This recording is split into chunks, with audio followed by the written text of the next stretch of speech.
Ya Allah, terjadi gempa di Aceh Barat.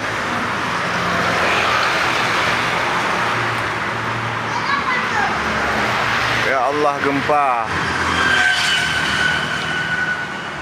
Kayu turun dah gempa, Muhib.